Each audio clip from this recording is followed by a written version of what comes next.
team rap Jesus. We about to go far. My team rap Jesus.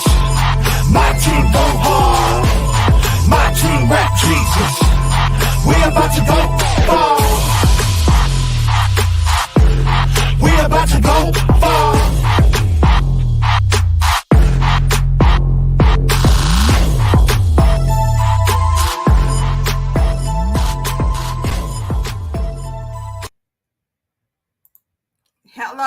Hello, everyone. Thank you for tuning in for another amazing episode of Fervently Creations. Listen, I'd be forgetting sometimes to shout out my the person that does the intro for my son. It's Pastor Jalen Calhoun, and that song is called My Team Rep Jesus. I'm telling you, I love that song. And sometimes once I be having guests on, they don't know I can see them in the background, but I seen Tiara in the back, and she was just like, My Team Rep Jesus. So anyway, listen, before we go any further, I just want to thank you all for tuning in today. I'm sorry, I'm just in a silly mood today. Hey, it's football season around here, and I have a person on today that I just love to pick with today. Anyway, but hey, I'm not gonna mess with it too bad.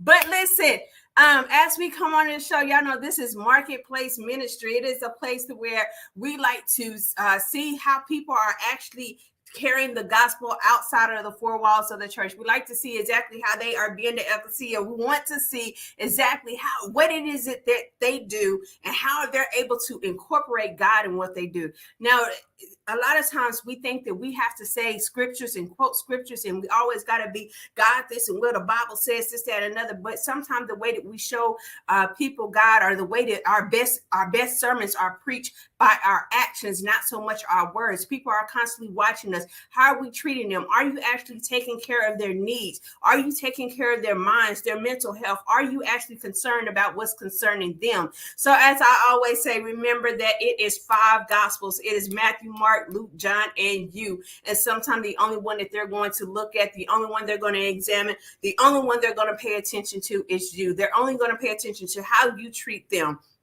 And so that is one of the things that I just love to kind of point out sometimes. You just like, hey, remember that people are watching, and you never know what type of day that a person is having once you encounter them. You never know exactly what type of day that they are going through once you interact with them. So be kind, because sometimes your kind word could be something that will end up keeping someone from committing suicide. Mental health is something that has really been exposed during the pandemic right now, because a lot of people have to sit with themselves, and that's hard once you have to sit in the 4 walls of yourself with yourself, nobody but you and God. And sometimes the things that you see or reveal about yourself, hey, it kind of messes with you. But so today I wanted to pick a scripture that was going to kind of talk about mental health, talk about something on the lines of mental health.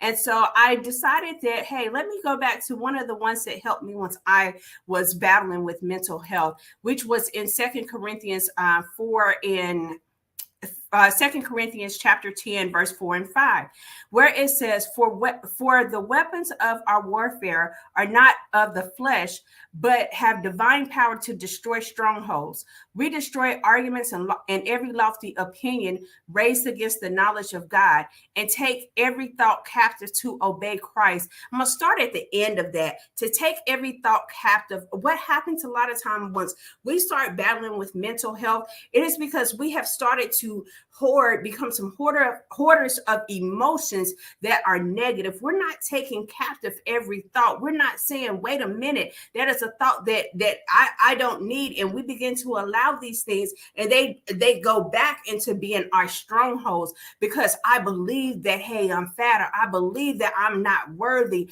I believe what someone has said about me negative. I believe something. And so we have to start taking down and start destroying every argument, every lofty opinion that has raised against the knowledge of God, the knowledge of who God has called you to be, the knowledge of what God has said or has predestined for you. And a lot of times we begin to say certain scriptures and we say certain things, but do we actually believe it? Do we actually believe exactly what we're speaking? And so, but with that, sometimes the things that we're speaking, yes, we do believe it. And that includes the negative thoughts. That includes the negative things that we release into us. And it happens to where we end up having, we end up battling with depression. We end up battling with anxiety. For those that know me, you know, I don't shy away from the subject of mental health. Why? Because I had struggled with it for so long. And sometimes I did not even realize that I was into a big depression state until it was too late. I was already there. I did not know how to recognize the signs.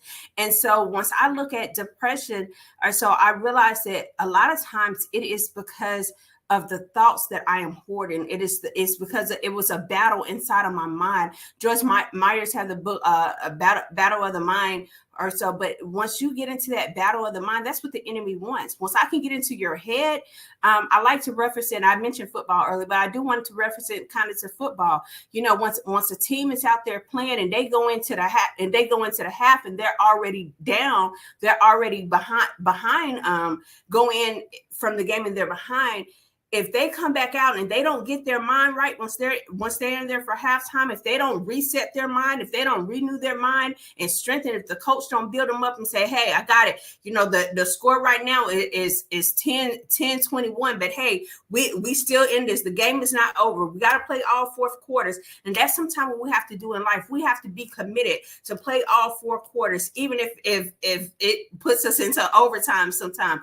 But we have to be committed to play and come back out there, because once your opponent get in your head, then that's once you actually start losing the game. So with us, once our enemy, once the opposer, once our accuser get in our head and he start accusing us of stuff and saying you're not worthy, saying that hey, you just gonna be like your dad, or you're gonna be like your mom, or nobody from your family ever amounted to anything. Once he gets into your mind, now that is where he gets you. That's when you start losing the game. Mental health is so important. And listen, y'all, we have to start focusing on that a lot more, especially in the church.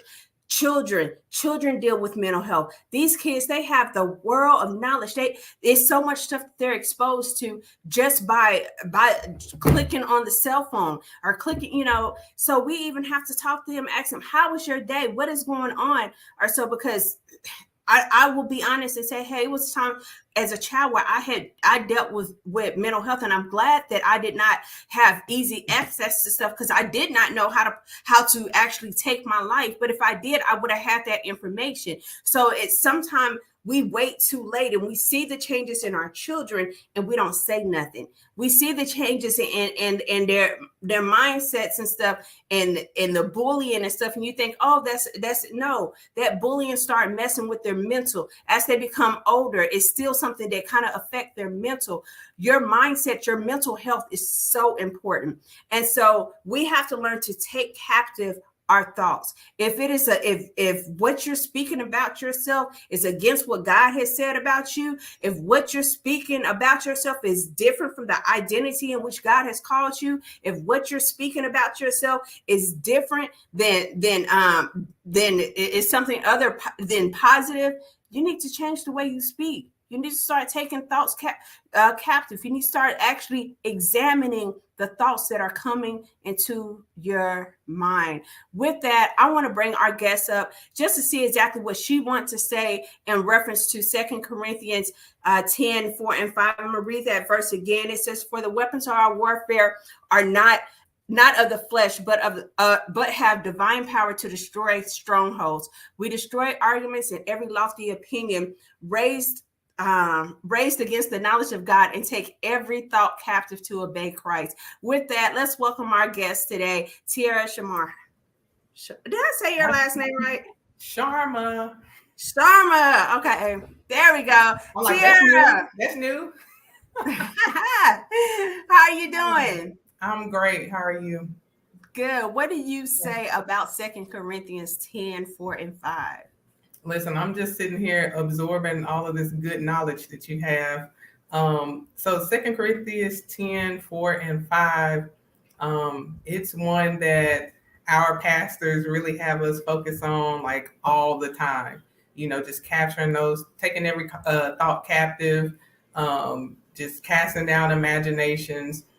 And so when you were talking about that, I'm always going back to childhood. I'm like, okay, let me think about how it started. So when you were saying that, I just thought to myself, man, like, I guess in our human nature, we're just so programmed to focus on the person, the person, the person. Maybe someone said something to me, or maybe someone did something to me, and not actually thinking about, oh, I'm not mad at them. It's not them. It's the spirit behind them. It's the thoughts. It's all these things that's going on. And so I just think about all the times where the focus was on another person, but not what was going on inside of my head. And so, wow, you just had me going back. I'm like, wow.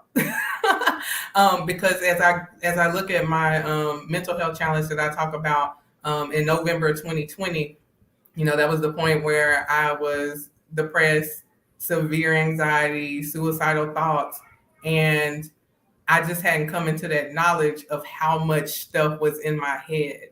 And so it was that moment where basically I asked God, I'm like, God, you're going to have to help me. Either you help me or I'm going to die. And so he gave me, instructions on how to move forward. But also in that moment, the voices stopped. Mm-hmm. That was the moment for me where the voices stopped. And, I did kind of like some journaling, just dumping my thoughts. But it was the first time in my life where I remember my mind just being silent. And it almost scared me. Yeah. Like, I'm looking around like, why is it so quiet?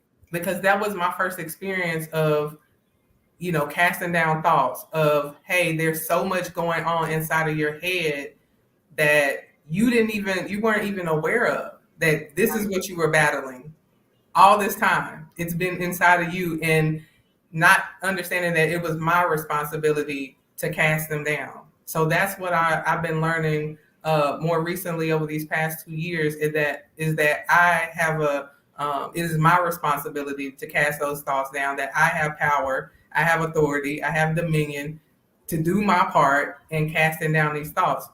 And then also when you were talking about coming out of agreement with all those things that have been spoken over you. Like, a lot of stuff is just it's just ridiculous.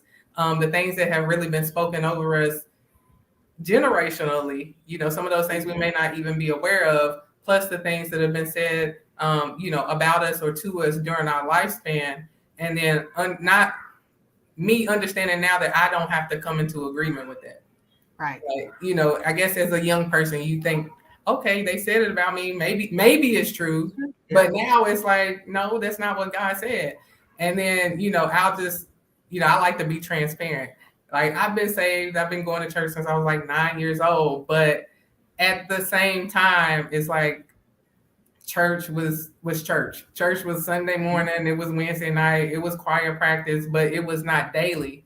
And so I wasn't reading the word of God daily. I didn't know that, hey, I didn't know what God's word said, to be honest. I didn't know what it said. So it's like when something comes towards you, something is fighting you in your thought life, you don't know that you're supposed to first cast it down and then replace it with what God said about you. Mm-hmm.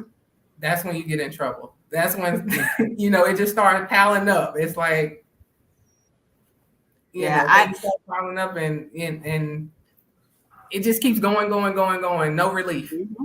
So you said something of how you said that the silence. And I remember once I was going through depression, it was sometimes that I would cry because my mind wouldn't shut up. Man. Like, my mind would not be quiet, and I would cry because my mind wouldn't shut up. Yes. And like some of the stuff I wouldn't even know like where the thoughts was coming from. Like, I truly had one, because sometimes this verse is read or translated where it says every imagination. And so my imagination was going on some things that wasn't even true. Some stuff I don't even know where the imagination came from. Yes. And so, but I began to, my mind just wouldn't be quiet, and I would cry because the voices in my head had got so loud. They had got so powerful. And so, like you said, once you hear that quiet, once everything's quiet, you're kind of lost. Like my husband talk about having, or it was we went to a marriage retreat one time, and they was talking about how men have a nothing box. And I never understood how they would say men had, because my mind was always going. So they said, like with women, it's like we have like two computer screens and it's windows everywhere. It's a whole line of stuff at the bottom of different windows open. Then we don't have our pop-up blocker off, and so things just pop up, and that's how it seemed like my mind was going. Yes. All the time. It never got quiet. It was always that. It was just too much. Like it was you didn't get no rest, especially heavy dreamer. So it was like my mind never got rest. And that it took a toll. It take a toll on you, because you don't have the inner peace. Yes. You don't have the inner peace as well. And then once, some of the prescriptions that they give you, or so it makes you zombified, because now you might not be thinking about nothing, but you feel like a zombie, because you're like, what am I doing? Like I've been on so many different medications, and a lot of them make me feel like a zombie. So I wouldn't take them because I didn't like feeling like a zombie. I wanted to be functional. So it was just like I couldn't have the both of them. But what you said, you worded it so perfectly. You said coming out of agreement. Yes. And like that's what we have to do. It's a lot of things that we have came in agreement with and started to believe about ourselves. And it's some of it is kind of some of it is our own thoughts. Some of it is just the thoughts of others that they have voiced. And I think sometimes once it comes to the thoughts and the words of others, I spent too much time giving people their thoughts more value than what it should be worth. Right. Absolutely. And I allow their thoughts to live rent free in my mind. Like that's why I feel like, yeah. Yeah, I think like you said so many great things. I'm just trying to look where to piggyback. Well, first you were talking about the imagination, like, because I actually studied on the imagination, because there's a difference between imagination and perception.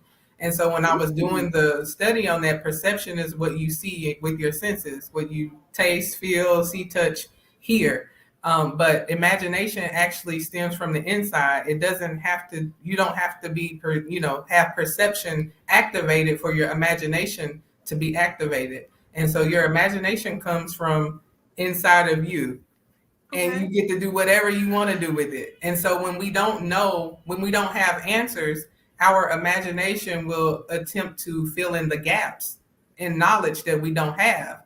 And so when I was reading that, I was like, that makes perfect sense, because that's why you can see so much, for lack of a better word, foolishness, or when you talk to other people and you think, man, how did they come up with that? Like, where did that thought come from? It's like, well, they were trying to make sense of it, but when you can't make sense of something, your imagination will attempt to fill in the gaps, just so that you're not going crazy trying to figure out, like, we like to know what's going on. Like, naturally, we want to know what's going on. So if you don't know what's going on, your imagination is going to kick in and try to fill in those gaps. And so even when I was reading that, I was like, wow, God, like, you're so awesome, because you tell us to meditate on the word day and night, because that will fill in the gaps of that knowledge and prevent our imagination from taking over and then going into this carnal space where we just start dreaming up and thinking about anything that is contrary to the will of God, or even giving the enemy access to then come into the imagination and then feed whatever we believe and then just take it and run with it. And so when you talked about that, I was like, wow, imagination is so powerful. That's awesome, because I didn't think about it, because I'm big on saying now, like, I don't watch as much TV as I used to. No. Right. And because it tells us what to imagine, it tells us what to think. So Yes. once our brain, like how you was just saying, like I never thought about the fact that the perception and imagination was, I didn't know that knowledge, and so I'm like, oh wow. Yes. But so once our imagination kicks in, it imagine what we have been told, or what we have been televised Or whatever you create. Whatever to you see. create. Yeah, so it's like, what are you, once we're listening to stuff and watching certain stuff, and we're going through and we spend hours and hours on social media and stuff, Yes. it's telling us what to imagine. It's telling us how we should imagine ourselves. And Yes. sometimes a lot of people, for its depression, it comes off because you're comparing yourself to the image that everybody else have portrayed on social media or TV. And so, Absolutely. so because you begin to compare yourself, you end up in like some mental health. Look, we just started talking. My bad. We have not even introduced our guests. Real quick. Did we not? Oh, I didn't even realize it. Listen, I'm sorry. So one thing Oh, about yeah. me, I love mental health. I love mental health. So I think is one of those topics that are near and dear to me. But before we keep talking, because as you can see, I guess me and her can sit and talk about this for a while All and day. forget that y'all are even watching us. And so, real quick, Tiara, will you explain to the people, introduce yourself to the people who exactly I have the pleasure of talking to today? Wow. Okay. So my name is Tiara Sharma. And now I like to introduce myself as a daughter of God because for so long I just put my identity in a lot of titles. So, I would introduce myself. Oh, I'm a mother, I'm a wife, I'm a registered nurse, but didn't know who I was. And so first and foremost, I am a daughter of God because I am now rebuilding my identity in Christ and rebuilding that identity in who he says that I am. So I'm a daughter of God. I am a wife. I've been married for 8 years to my husband. I'm a mother of 2 children, a 4-year-old and a 1-year-old. I'm a registered nurse by profession. Look, I'm thinking of the years. I think I've been a nurse for like 9 years now, coming up on a decade. So time flies. I am a University of Alabama alumni. So I'm not going to say roll tide. I know you're roll tide. I'll say it for you this time. Roll tide. Roll Tide. Tide. Yes, class of 2013, Capstone College of Nursing. And so, yes, that's a little bit about me. I'm also a new author. I'm an Amazon best-selling author of the book Good Grief, where I am a co-author, and I write about me, motherhood, and grief. So that's a little bit about me, and yeah. This is why I pick with her. I'm from Alabama, for anybody that don't know. So of course, like in Alabama, Me too, born and raised in Alabama, you have to pick a side. You're either Auburn or Alabama. It's like it's one or the other. so I love picking with her about that. But yes, you are. Tell us about Good Grief. Tell us a little bit about that. Okay, Good Grief. There's 14 authors, and we tell our stories about finding the goodness in grief. And so, as I stated, I write about me, motherhood, and grief.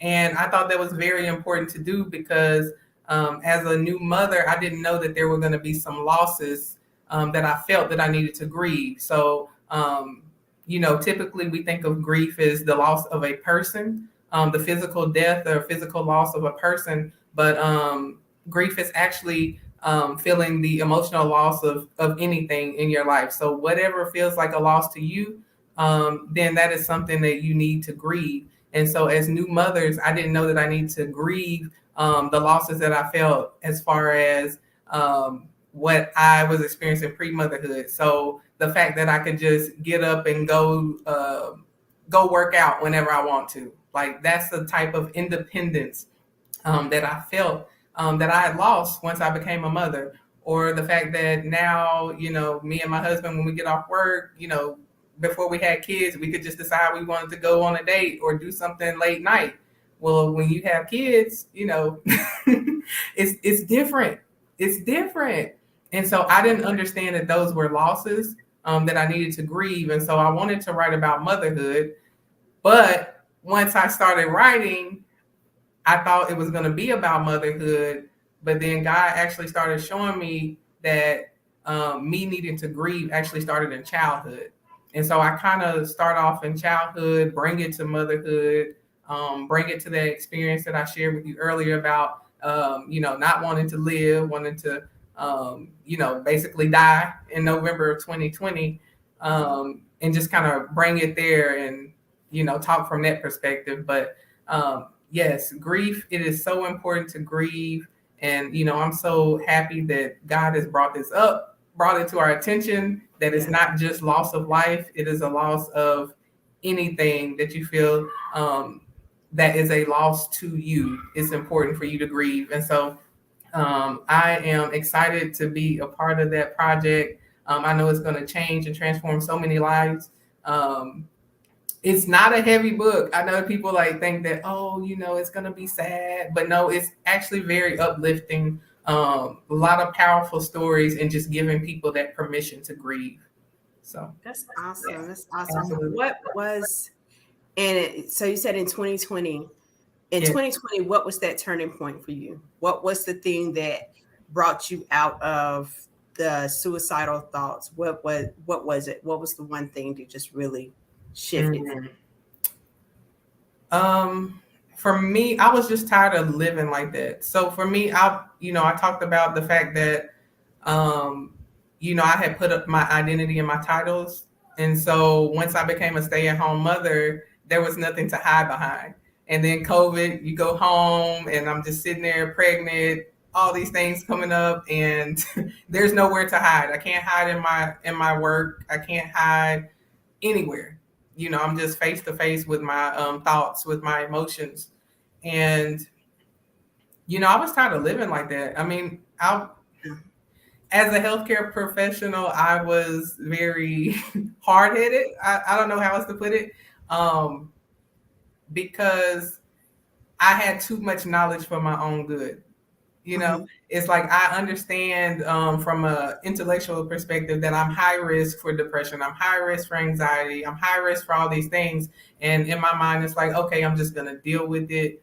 In about a year, it should be over. And it's like, after a year, still depressed, still anxious, still don't really want to live. So what's going on? And so I just really got tired of living like that. And so, when I say that, it's like, God, either you got to help me or I'm going to die. It's almost, I was very arrogant in it because it's like, oh, what's up? But I think my back was against the wall. I just come to a point of humility and understanding that, hey, for the past 5 years, I've been cycling. It's this cycle of depression, this cycle of anxiety, this cycle of, hey, suicidal thoughts. I don't want to live. I'm feeling hopeless. And now I realize that if something doesn't change, I'm going nowhere. And what's the reason for me to live? I have no reason to live if it's just going to keep going like this. And for me, as a mother, I've heard a lot of mothers say, oh, I'm doing this for my kids. I'm staying strong for my kids. So that's the mentality that I put on. But it just wasn't working anymore. I had come to the point where I'm like, God, send my husband a wife who will love my kids the way that I love them, because I don't think I can do this. I don't even know if I'm going to wake up tomorrow. So, that's the point that I got to. And, thank God for his grace and his mercy and his love, because it's like that exact night, I actually, I confessed. I told him I'm sorry. I'm sorry for trying to do things my way. I'm sorry for, living my life, doing my own thing, thinking I know best. Obviously, I don't. I've been doing this for a while now, and I'm not getting anywhere. So I just surrendered and said that I would do things his way. It's almost like I threw up my white flag.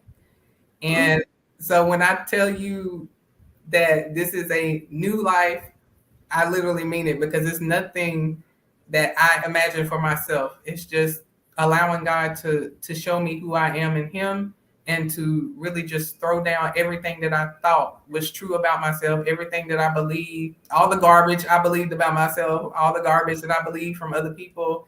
It's just like deciding that, hey, I'm going to start over and I'm going to rebuild this new identity in you.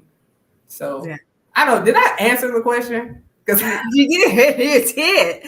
Like it was basically where you say enough is enough. Like I'm tired. Like everybody has that point. Like mine actually came in two parts. Because at one point it was things going on and God was like, you found your identity and everything but me. Because once I was in the military, so most soldiers identify with the fact that, hey, I'm a soldier, or hey, I'm in the military or whatever, and that's how we are identified. Oh, Right. even now, oh, she's a veteran and da da da. And so one time, God said, you found your identity and everything but me. Right.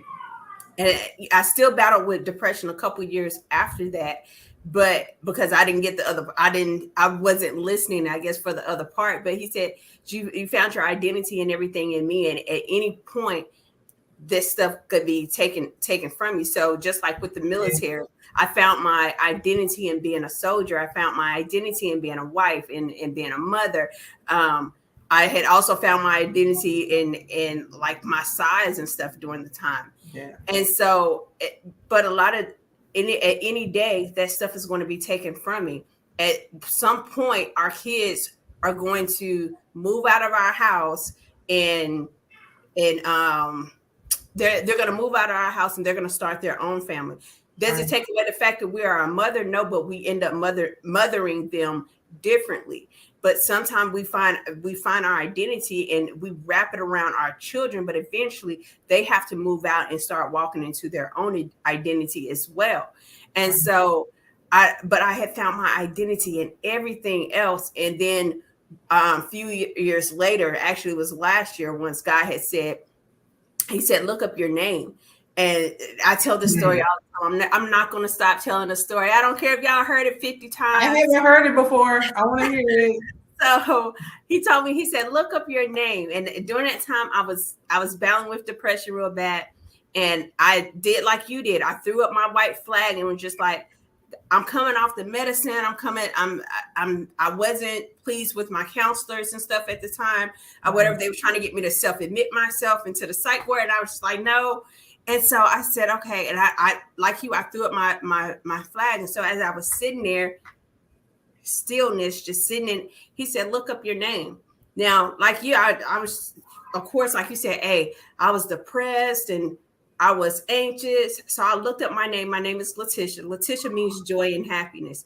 Joy and happiness, opposite of depression and anxiety. Listen, my major turning point of family conquering that stronghold, because I realized that I was walking into a false identity, because I was saying I was depressed when I was actually joy. I was saying I was anxious, that I was dealing with, basically saying I have anxiety, once I actually had happiness. And so I began to say, okay, wait a minute, I've been walking in something other than what God has called me. Because even once I was saying I was depressed, once people called my name, I was answering to joy and happiness.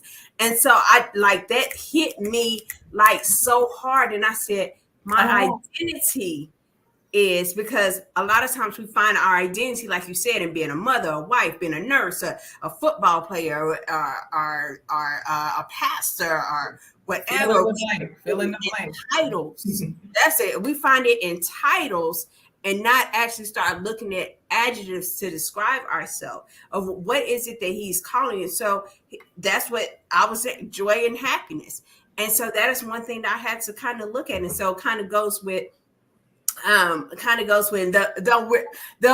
fixing to bring this up, though. This is not this is supposed to be all about her, but she's also one of the authors in my upcoming book called Trapped Behind Enemy Lines in My Mind. Yes. That's kind of where that came from, because I had realized that I was trapped behind enemy lines in my mind. I was trapped in my thoughts versus walking actually into what he had actually called me to be. And so my turning point, my big turning point came when he told me to look up my name, and I found out that my name, my true identity, was joy and happiness, not depressed.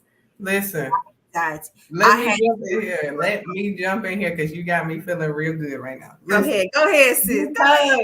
Because with good grief, I've been talking about grief a little bit. And so I've been looking up grief. I've been looking up the difference between feelings and emotions. And so I used to use those words to mean the same thing. But when I actually looked them up, feelings and emotions are different. So feelings are part of your perception. They're things that you can they're things that you can see. You have awareness of feelings. But your emotions, they manifest in your subconscious. And so we're not always aware of our emotions. And so that's the reason why people can be stuck in cycles of grief. So when you talk about depression is one of those stages of grief. You have anger, you have denial, you have anger, you have bargaining, depression, and then the final stage is acceptance. And so when you're dealing with grief can be the feeling of loss. So you have those feelings, those things that you are aware of, and then you have those emotions that are in your subconscious. And so when you talked about joy, listen, I was looking up joy. Joy is the remedy for grief. Like in Nehemiah 8:10, he says, the joy of the Lord is our strength and our stronghold. And so when you look up the definition of joy, joy is a feeling of happiness, and it's also an emotion. And so when I was looking at that, I was like, that's so amazing because God has us covered in both our feelings and our emotions when he gives us his joy. And so when you start talking about your name was Joy, and you start talking about, I'm like, listen, when you get this understanding, when I got this revelation, I'm like, listen, that's not just a Bible verse anymore. Like joy is something so powerful that it has the power, the authority to trump every emotion that we feel, anything that we face, sadness, whatever it is, depression, loneliness, you name it. We have the joy of the Lord, and he's got us covered in all areas. So I'm like, listen, when you start talking, I was like, look, I Like, wait a minute.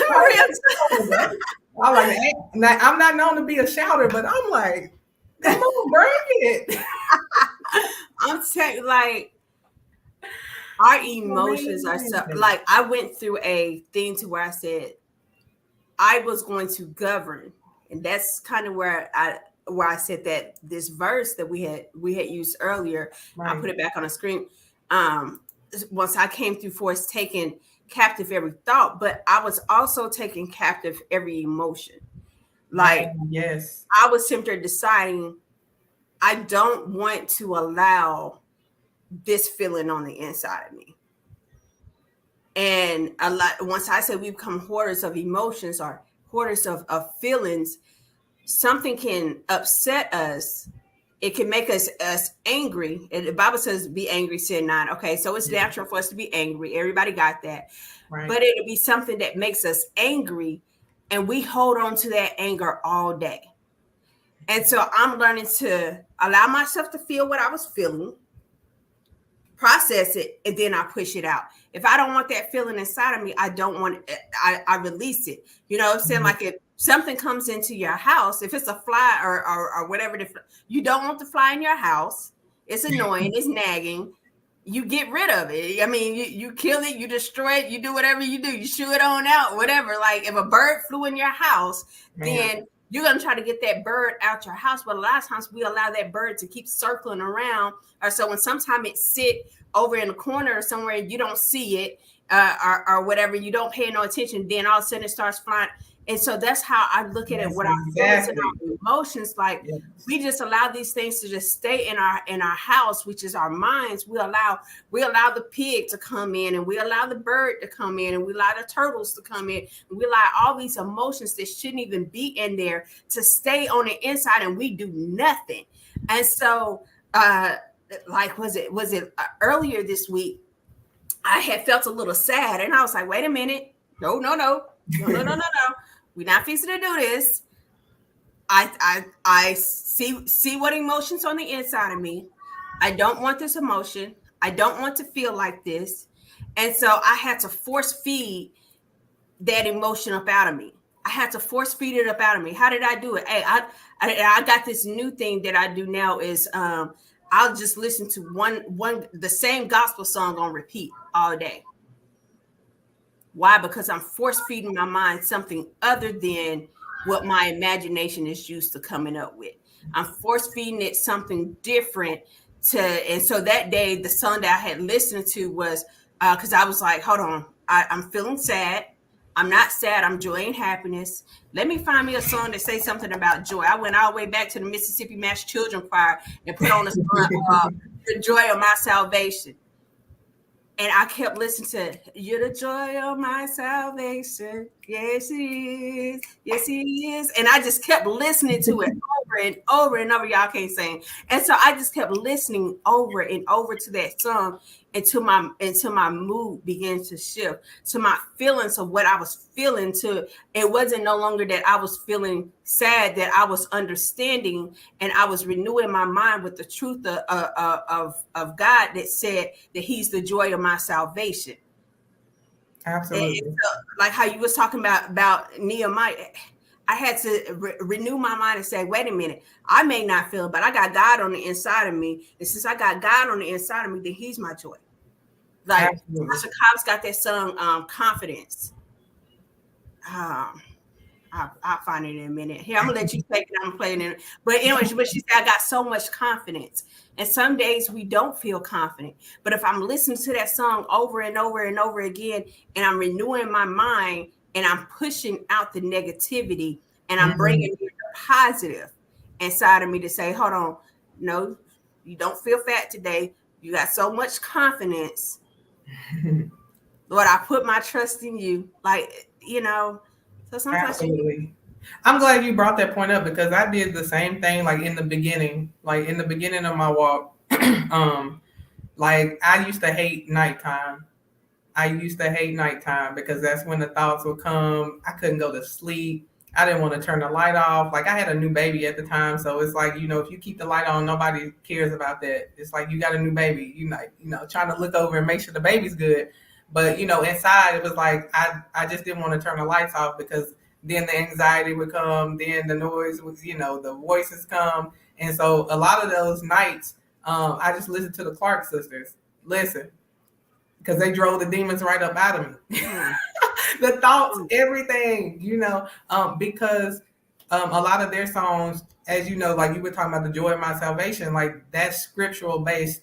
That's a scriptural based song. And so they have a lot of scriptural based songs, which will feed you what God says about you versus all these negative thoughts that are coming up in your head, coming up in your mind at the time. And a lot of times in the beginning, that's the only way that I could get any relief, until that thing broke and I could go to sleep. It was the music that I was putting in my ears that helped, the God music, listen, the God music. And so I'm glad you brought that up because that can definitely help you in the beginning. So, but once I transitioned from that point, it's very important that you not just shut down the emotion with a song or something like that, because then that can become dangerous. If you don't take time to acknowledge those emotions and let them, bring them to the surface where you can address them, then they will continue to stay hidden. So I'm glad you brought that up because, we got that Bible verse that the heart is deceitfully wicked. Yep. And so, but when you look at there's the science that they have behind that too. So there's this website, heartmath.com, where they talk about how your brain has a mind and your heart has a mind. And so when we talk about mental health, we're all, like most people are thinking about the brain. Nobody's really thinking about the heart. Mm-hmm. And so your heart actually sends more information to your brain than your brain sends to your heart. So when we're talking about mental health, we are deceiving ourselves if we think that our heart is not involved. Our heart is involved. You're making a lot of decisions with your heart that you subconsciously are not aware of, and they are affecting how you think, what you do, how you feel. And so I think this is one of the myths that we have to really dispel, is that when mental health has nothing to do with the heart. Like it has everything to do with the heart. The heart and the brain, they're connected. And so, I'm so glad you brought that up. And you hear people say, "Oh, you're thinking with your heart and not your mind, right? Not your brain." Yeah. And then, Thank you for so that's writing. like, no, literally, that's what you're thinking with right now. It's Yeah, like, literally. we're not saying it because it sounds cute. Right? So we talked about how music helps us with mental health, and you're passionate about mental health. What is another tool that helps people that are battling with mental health, or that you found that?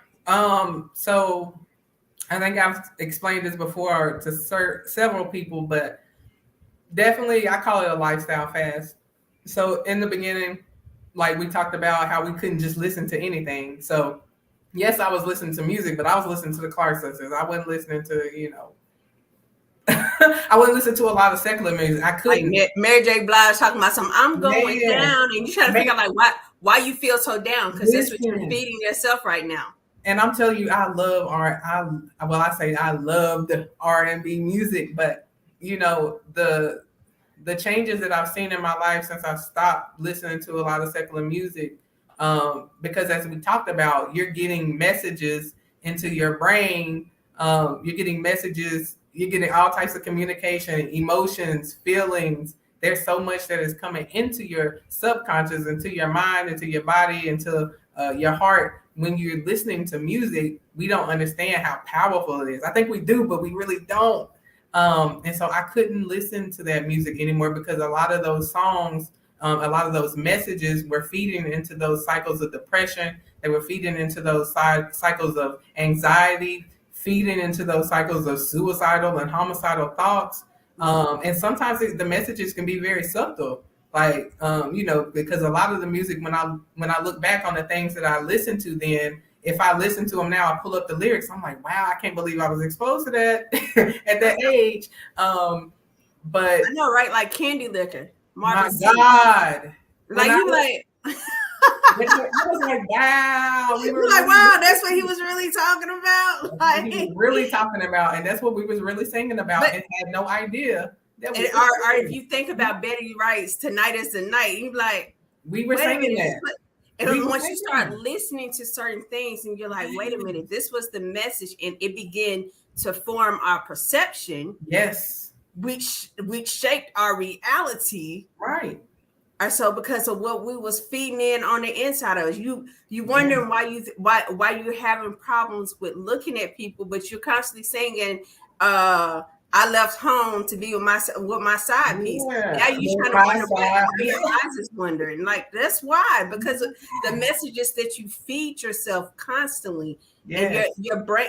I'm sorry, don't get me on that. No, you got it. But I think that we're not really understanding how that affects our mental health. Our mental health. That's why I like to use common terms. Mental health is the way you think and the way you feel, which affects what you do, your behavior. That's it. Think, feel, do. That's mental health. Think, feel, do. Wow. And so all of these things that you put inside of you, whether it be music, whether it be TV shows, whether it be podcasts, whatever your thing is, it all affects how you think, how you feel, and what you do. And so everything has to, you have to take account of everything. Like I really had to put everything in my life under a microscope. What is it? What's being said? What is the message behind what I'm listening to? Is it helping? Is it hurting? And if it's hurting, if it's not in alignment with what God is saying for me to do, if it's not helping, then it's got to go. So literally, I had to do that. I journaled. I went to therapy. Like there were so many things that I did. Journaling is my favorite.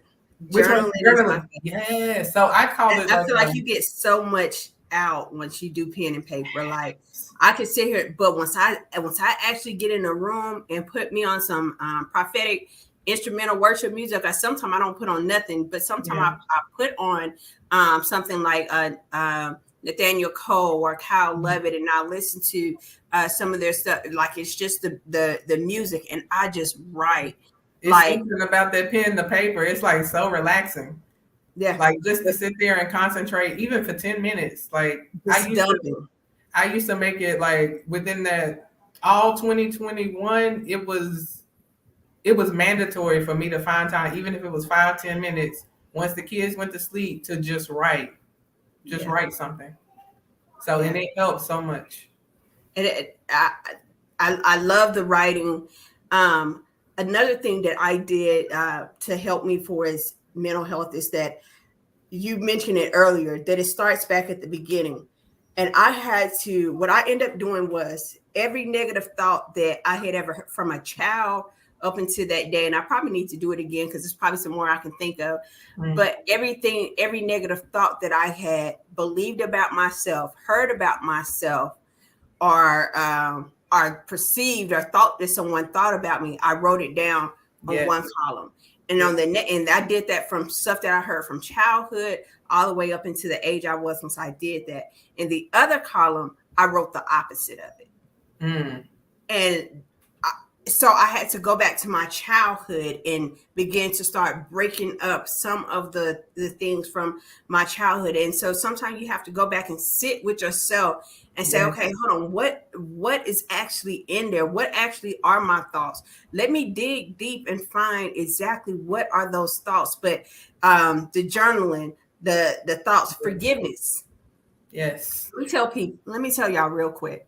Once it comes to helping you for its depression and anxiety, a lot of the stuff comes from the fact that we do not let go of past circumstances, situations, or words. I got it. When somebody release a word, you cannot unhear it. When somebody says something that makes you feel, once what somebody said is attached to an emotion or it sits with you, it lingers there. And though you might not think of it every second, every day, but that it does play a role in how you see yourself and how you see other people and how you see the world. And so you have to go through and you have to learn to release forgiveness. And so my process, my step with that is, and I write down a list of everybody first that I feel like have done me wrong in any shape, form, or fashion. Now, they might not notice I said that I feel that they did, not that they actually did, but if I perceived it as such, I write their name down to include my name and God's name. And then after that, I start checking off the list. I start with the first name, and anything that they did, I say, I remember once, I'm gonna say Tiara. I remember once Tiara said that my lips was big. It hurt my feelings. I no longer want to feel that way. I choose to forgive her. And then I move on. And I remember once Tiara said that my message doesn't touch or move anybody, that I don't speak or whatever. And I keep doing it until I can think of nothing else that Tiara have said. Then I move to the next name. I mark Tiara's name off and I go and I move on to the next person. And I keep doing it. And so what I'm doing is choosing to forgive that person. Once it comes to forgiveness, forgiveness is a choice. But once you choose not to forgive a person, you're holding on, how they say, you're holding poison in your mouth and waiting for somebody else to die. And I had to realize there were some things that happened to me that I had to choose to forgive people for so I can move forward. But as long as I held on to unforgiveness, then I was held in captivity. I was held in bondage. It became a stronghold to me because I didn't release forgiveness. And this is something you have to do often. Like it's not a one thing, like it's I need to do it again.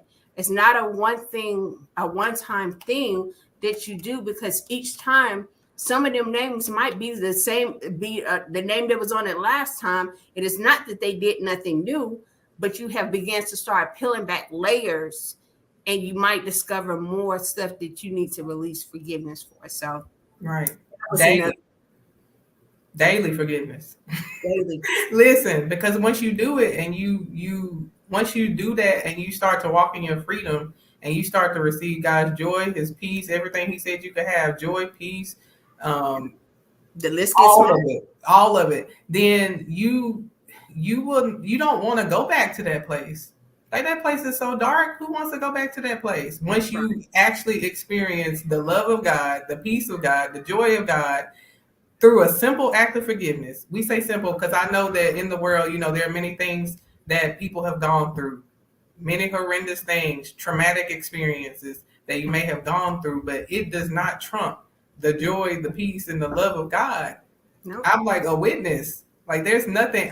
If I think that I have unforgiveness in my heart, if I think my heart is hardened up, I'm like, God, I'm throwing it up so quickly. God, take it. Because there is nothing that is going to separate me from the presence of God. There's nothing that's going to separate me from feeling this love, this joy, this peace that I have now. It's just not that serious. So maybe like if you haven't done it, it may seem that serious, but I promise, like when you do it and you just receive and you just release all that stuff and you're just so much lighter and at peace.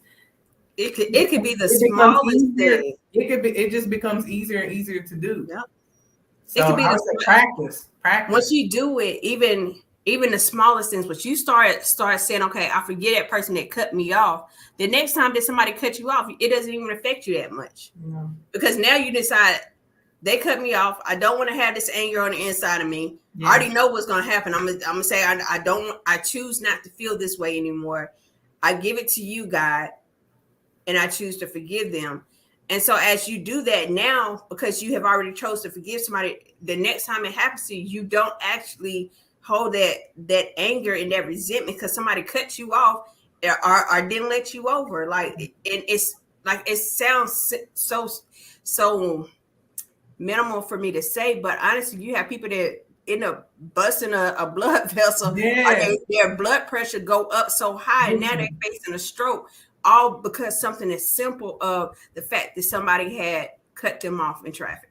And then imagine if that happens at 6 a.m. in the morning, and then you carried it the whole day, and your whole day is ruined for one moment. Like that used to be me. One moment can ruin my whole day. It can't anymore. But it used to be me. That is a miserable life to live. And then you throw some depression on top of that and anxiety and all the other things that you may be going through at the time. It's just a miserable life. And so it's not worth it. No, it's not. It's not. You got to take out the trash. Got to take out the trash of your emotions, the trash of your feelings. So, Tiara, will you tell the people how they can get in touch with you, how they can contact you? Well, I am currently on Facebook. I'm on Instagram, and I am on Clubhouse. So you can follow me on those platforms. Also, I do have a website. I forgot to give it to you, but I'm building a website. But I do have an email address, tiara@mothersmentalhealthmovement.com. So that is, if you prefer email, you can email me there. So. And you have a new show coming soon. I do.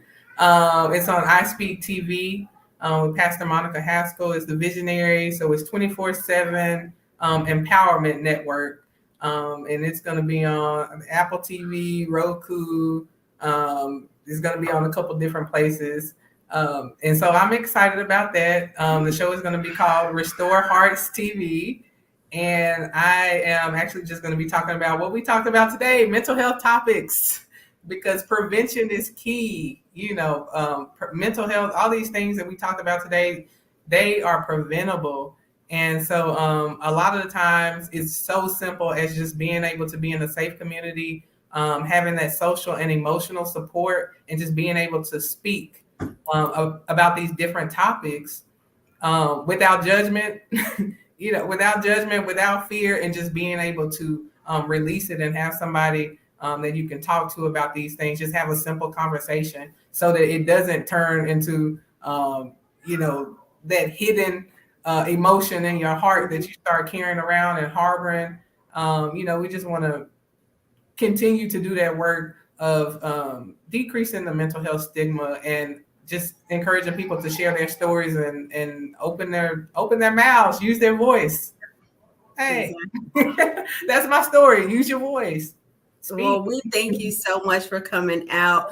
We cannot wait for your show to come out and listen. You are welcome to come and chill with us anytime here on Fervently Creations as well. So thank you so much, and I enjoyed talking with you. Listen, if you want to actually be a guest on the show as well, please go to website www.ferventlycreations.com, and that way you're able to come in. You can come and talk to us just like we did. We can engage in conversation, see exactly what you're doing in marketplace. But hey, even once we bring you on, and I encourage everyone, connect with our guests as they come in, connect with them. As I always say, networking is not about just connecting people. It's about connecting people with ideas, and people with opportunity. So make sure that you are networking, you are connecting with these individuals as they come on, because I'm telling you, we've been having some phenomenal guests here. So mental health was our topic today. We thank you all for coming out. Thank you for tuning in, and we'll see y'all next time on the next episode. My team rap Jesus. We about to go far. My team rap Jesus. My team go hard. My team rap Jesus. We about to go far.